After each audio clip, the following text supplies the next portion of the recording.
Você já saiu de uma discussão com a sensação de que aquilo ficou muito, mas muito maior do que deveria? É assim, você fica pensando como se tivesse começado pequeno e de repente virado outra coisa, um monstro. Vamos lá, tem situações na vida que parecem pequenas, mas de repente explode de um jeito completamente desproporcional. A pergunta que é para você é, você já vivenciou algo assim? Porque comigo acontece sempre.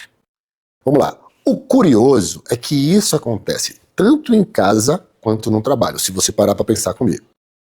E aí eu vou te trazer duas cenas. Eu quero que você use a sua imaginação e projete a primeira. Imagina aí, terça-feira, 10h da noite. O dia foi longo, vocês dois estão cansados e o clima está meio em silêncio, meio frio no quarto. Até que uma pessoa olha para a cama e fala: você deixou a toalha molhada aqui de novo.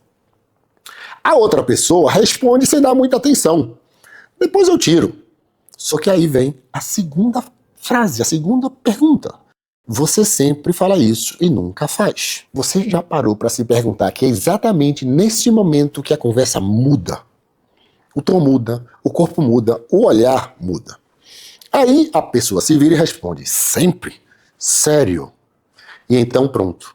Em questão de minutos, até segundos, aquilo já não é mais sobre a toalha. Começam a aparecer outras coisas.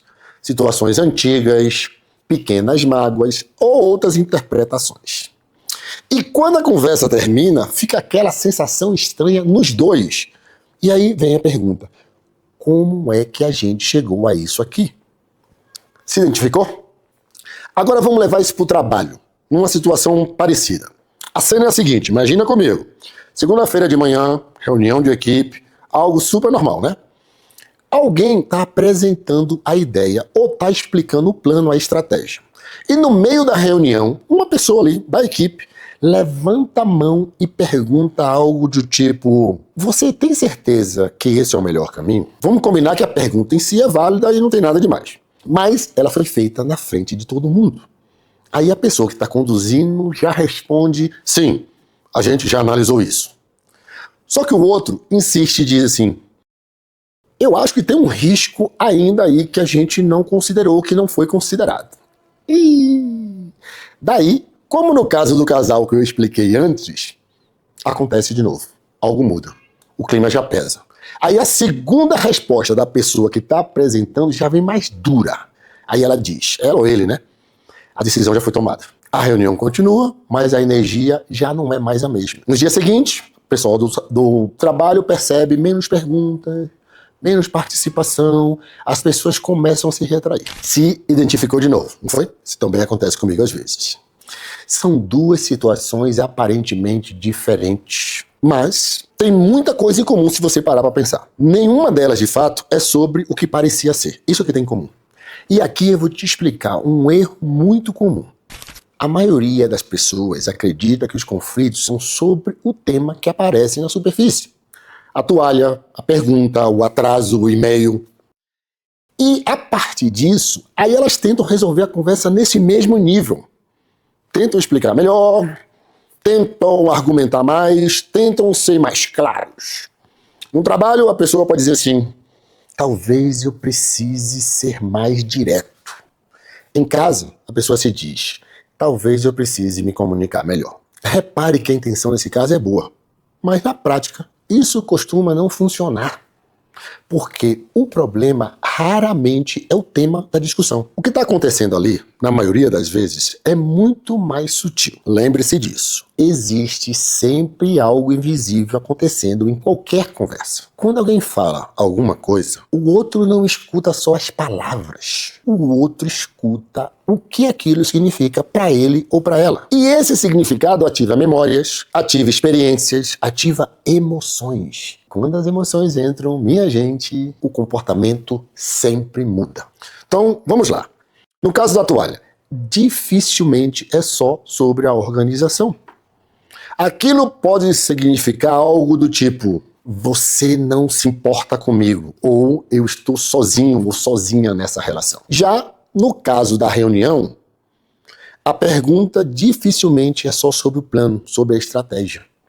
Ela pode ser interpretada como algo do tipo: estão duvidando da minha capacidade, ou estou perdendo a autoridade aqui. E perceba que a partir do momento que esse tipo de interpretação é feita, a conversa muda completamente de natureza. Ela deixa de ser uma troca racional e passa a ser uma tentativa de proteção, de autoproteção. Aí já era. A escuta diminui, a resposta do outro vem rápida, vem defensiva, e o que parecia pequeno começa a crescer. Agora eu vou te explicar uma mudança de entendimento que pode mudar a sua vida daqui para frente.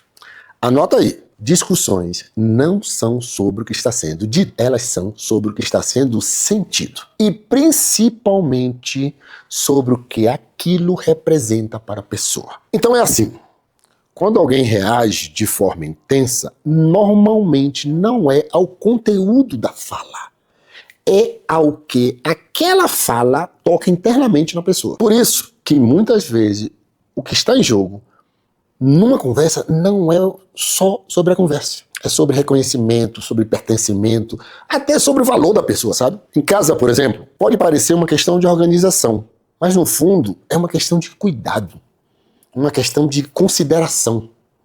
No trabalho, o exemplo que eu dei, pode parecer uma questão técnica, mas no fundo é um problema de posição, de credibilidade. E quando esse tipo de coisa acontece, a lógica deixa de ser suficiente. A lógica para de funcionar. Vai para o banco de reserva. E aí você pode estar pensando, diante disso, o que eu posso fazer, Jack, na prática? E aí, vamos lá. Número 1. Não responda imediatamente ao que foi dito. Antes de dar a sua resposta, vale a pena pensar e se perguntar, o que isso está significando para mim agora? Essa paradinha já vai te ajudar a não responder no impulso. 2. Tente identificar o que está em jogo. Pode ser algo como, eu estou me sentindo desconsiderado, ou eu estou me sentindo questionado, questionada, algo do tipo. Repare que só em reconhecer isso, a sua resposta já vai mudar um pouquinho. Talvez saia até menos defensivo. 3. Desacelere a conversa. Conflitos costumam escalar, porque as duas pessoas tentam se defender ao mesmo tempo. Quando alguém reduz o ritmo, a conversa pode voltar aos trilhos. 4. Pare de prestar atenção apenas à posição da outra pessoa e tente olhar o interesse dela. O que essa pessoa realmente quer, o que ela realmente precisa naquela situação. Para fazer isso, minha gente, em vez de tentar provar o que você está certo, tente entender o que é importante para o outro. Às vezes, uma pergunta simples muda o clima da conversa. Você pode perguntar algo do tipo, o que está te preocupando, te incomodando de verdade aqui nessa situação? E por último, 5.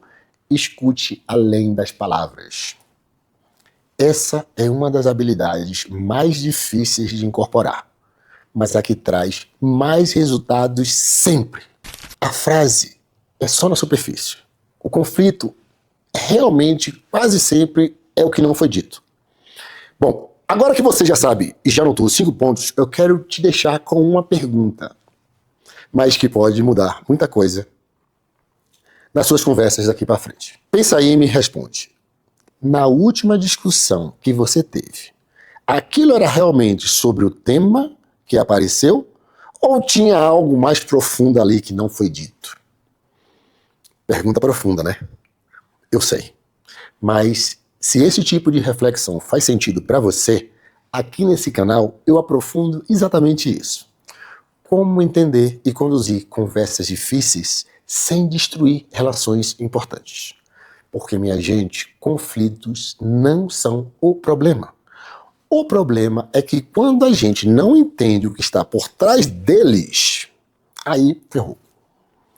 E se você quiser, me conta aqui nos comentários qual foi a última situação na sua vida que claramente não era sobre o que parecia ser.